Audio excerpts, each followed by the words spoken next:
嗨，亲爱的书友们，欢迎来到书海时光，一个为你每日推荐好书的心灵驿站。赶快关注我们，一起畅游书海，让阅读点亮每一天的精彩。大家好，欢迎来到今天的分享时刻。今天我们要探讨的是一本在用户体验设计领域具有里程碑意义的书籍《用户体验要素》The Elements of User Experience。这本书由在 C. James Garrett 撰写，他是用户体验设计领域的先锋之一。Garrett 通过这本书为我们提供了一套系统化的框架，帮助我们理解和创建卓越的用户体验。在当今这个数字化时代，用户体验已经成为产品和服务成功的关键因素。无论你是产品经理、设计师、开发人员，还是市场营销人员，理解用户体验的要素都至关重要。用户体验要素不仅为你提供了一套实用的工具和方法，还从根本上改变了我们看待产品和用户的方式。它能帮助你设计出更符合用户需求、更有吸引力的产品，从而在竞争激烈的市场中脱颖而出。想象一下，你正在使用一个全新的应用程序，起初你对它充满期待，但很快你发现它操作复杂，界面混乱，你甚至不知道如何找到你需要的功能。你会继续使用这个应用吗？答案很可能是否定的。这个简单的例子揭示了一个深刻的道理：用户体验的好坏直接影响到用户对产品的接受度和忠诚度。在用户体验要素中， Garrett 讲述了一个关于苹果公司的故事。苹果公司之所以能够在市场上取得巨大成功，不仅仅是因为他们的产品技术先进，更是因为他们始终把用户体验放在首位。从 iPad 到 iPhone， 苹果公司通过卓越的用户体验设计，改变了人们的生活方式。这个故事告诉我们，用户体验不仅仅是设计的问题，更是商业成功的关键。1. 用户体验的定义和重要性。用户体验 User Experience， 简称 UX， 是指用户在使用产品或服务过程中所建立起来的纯主观感受。它涵盖了用户与产品交互的各个方面，包括视觉设计、交互设计、信息架构、功能性等。Garrett 在书中指出，用户体验的核心在于满足用户的需求和期望。一个好的用户体验设计不仅要考虑用户的功能需求，还要考虑用户的情感需求。书中引用了马斯洛的需求层次理论，说明了用户体验设计如何满足用户不同层次的需求，从基本的生理需求到更高层次的心理需求。要实现卓越的用户体验，设计师需要从用户的角度出发，进行用户研究和测试。书中提到了一种叫做用户画像 personas 的方法，通过创建虚拟的用户角色，帮助设计师更好地理解用户的需求和行为模式。这种方法不仅提高了设计的针对性，还能在团队内部形成共识，确保所有成员都朝着同一个目标努力。Garrett 在书中写道，用户体验设计的目标是创造一种无缝的、令人愉悦的体验，让用户在使用产品时感到轻松和满足。他以亚马逊网站为例，说明了如何通过优化用户体验来提高用户满意度和忠诚度。亚马逊通过个性化的推荐系统、简洁的界面设计和高效的搜索功能，为用户提供了卓越的购物体验。用户体验的5个层面。Garrett 在书中提出了用户体验的5个层面：战略层、范围层、结构层、框架层和表现层。这5个层面构成了一个完整的用户体验设计框架，帮助设计师系统的思考和解决问题。这5个层面是一个从抽象到具体、从概念到实现的过程。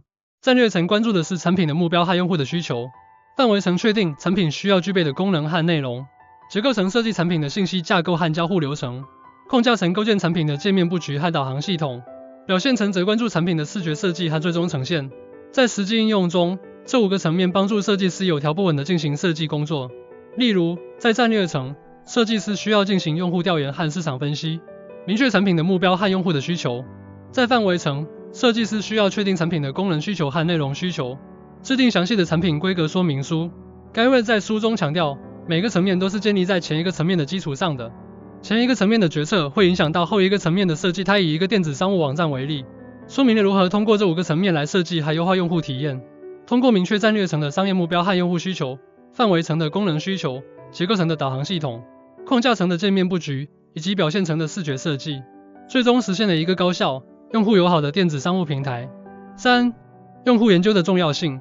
用户研究是用户体验设计的基础。通过用户研究，设计师可以深入了解用户的需求、行为和期望，从而设计出更符合用户需求的产品。用户研究的核心在于理解用户。书中提到，用户研究可以通过多种方法进行，包括访谈、问卷调查、用户观察、可用性测试等。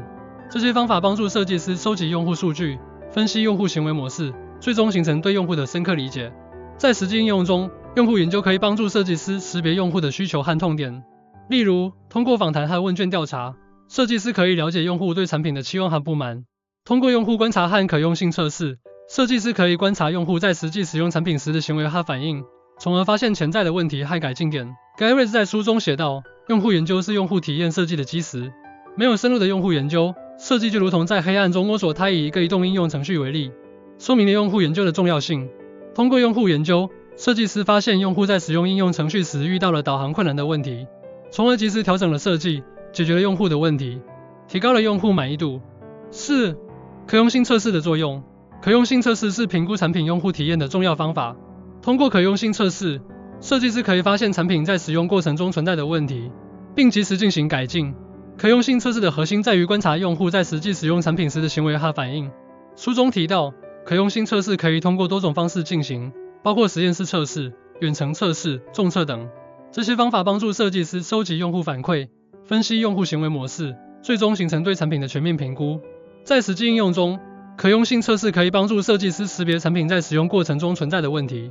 例如，通过实验室测试，设计师可以观察用户在使用产品时的操作流程，发现操作上的困难和错误。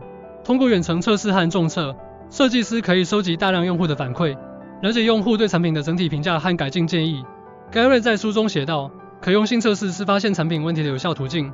通过可用性测试，设计师可以及时发现和解决产品在使用过程中存在的问题，从而提高产品的用户满意度。他以一个网站为例，说明了可用性测试的重要性。通过可用性测试，设计师发现用户在使用网站时遇到了导航困难的问题，从而及时调整了设计，解决了用户的问题，提高了网站的可用性。5. 用户体验设计的持续改进。用户体验设计是一个持续改进的过程，随着用户需求和市场环境的变化，产品的用户体验也需要不断进行优化和调整。持续改进的核心在于反馈和迭代。书中提到，用户体验设计需要不断地收集用户反馈，分析用户数据，进行设计迭代。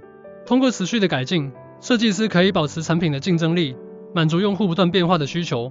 在实际应用中，持续改进可以通过多种方式进行，例如定期进行用户调研和可用性测试，收集用户反馈，建立用户反馈机制，及时响应用户的问题和建议，进行设计迭代，不断优化产品的用户体验。Gary 在书中写道，用户体验设计是一个动态的过程，需要不断地进行优化和调整。他以一个社交媒体平台为例，说明了持续改进的重要性。通过持续的反馈和迭代，设计师可以不断优化产品的用户体验，提高用户的参与度和满意度。